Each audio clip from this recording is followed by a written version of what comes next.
Hello everyone, Sheek here with another Transformers review, and today I will be doing another Beast Wars review of Beast Wars Maximal Cybershark. And as you can see, he is a hammerhead shark, and he looks pretty cool, at least in his shark mode. In his robot mode, as you can see, he does look pretty clunky, so we'll see how he is. So let's go ahead and get him out of his packaging. So here we have him out of the packaging. He's a somewhat decent shark, but first off, he has his instructions. And then out here is his character card. Strength 7, Intelligence 5, Speed 8, Firepower 5, Maximal Cybershark, Function, Ocean Attack. Upon finding the enemy, Cybershark launches his robotic hammer to knock him out. Gold.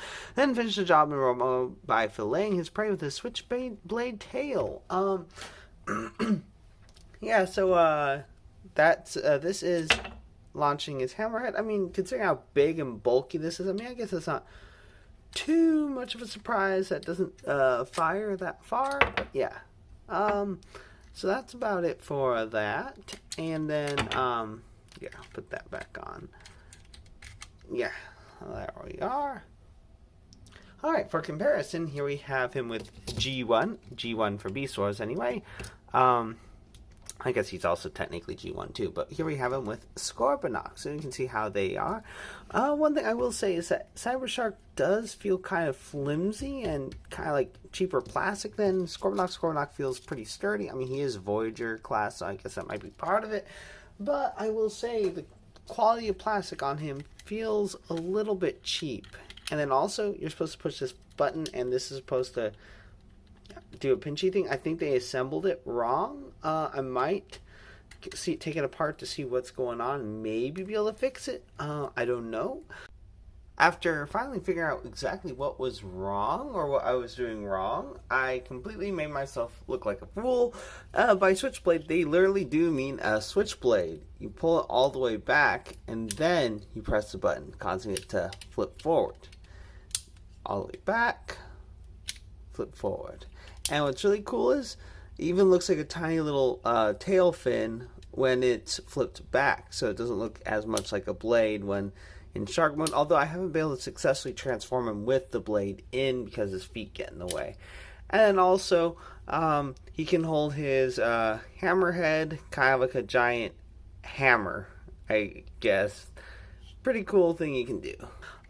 Anyway, but yeah, to transform, this might make it easier. Just take that off. Then you take off his tail. So pretty much, if you lose either of those two things, you're left with this. Just a shell of a shark, pretty much. So transform, you unpeg these feet from the hands, open it up, and then you pull the head of the shark down like this, and it just pegs in right there. Flip his feet out and rotate his hands. Rotate his hand, and there we have him in his robot mode, and he does come with a couple of torpedoes. I'm not going to show off both of them. I'll just pull out one of them, and they do have a shark face on them with gills, so that's pretty cool that they mold that in. And what you can do is you can fit them into his chest, which would normally have the hammerhead, and fire them out. And that fires significantly further than the hammerhead. I just think, honestly, that the hammerhead firing gimmick is just an excuse to, you know, pretty much hold that in place in the gun. Anyway, but that's something you can do, and if you want to, but it greatly inhibits his articulation, you can put it back on in places. As you can see, his arms get in the way. It gets in the way of his arms. Yeah, so let's go ahead and show off his articulation. Let's just set that off to the side, make it a little bit easier on us. Head is on a ball joint. It does do a full 360. Can look up that far, down that far, wiggly waggly. And his arm can go up about that far, down that far. Can't go any further back because of this shell. Can go out about that far. Bicep swivel. can do about 90-degree bend, or over 90-degree bend, much over 90-degree bend at the elbow. Leg can go forward that far, back about that far, and about 90-degree bend at the knee. Feet can do a bend, but that's just because of transformation.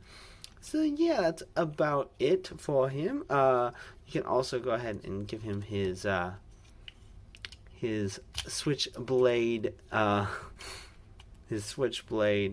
tail, but I feel like it looks better like this if he wields it like that. It looks kind of like a weird double spear, not a trident, a dident, if that's even a thing, even a word. And then you can, I guess, if it doesn't impact his stability too much, you can put that in there. And now he's kind of has this arm hidden. So let's see if we can get him to stand up like that. Okay, he's standing. And here we have him with Scorponok in his robot mode. And see how they compare together. I will say this, Cheetor, Rat Trap, Megatron, Primal, and Scorponok so far pull off their robot modes a lot better than Cybershark. I mean, honestly, he was an impulse purchase. I was like, yeah, I wasn't gonna pre-order him. Then I saw him in stores, so like, okay, fine, I'll get him, review him for the channel, and see how good he actually is. And also, his face really makes you think of a Predacon, but then it's really judging a book by its cover, and that's a little unfair. Anyway, that's about it for Cybershark. If you like this review and you'd like to see more, please click that like and subscribe button to see more. And until next time, have a good one, everyone.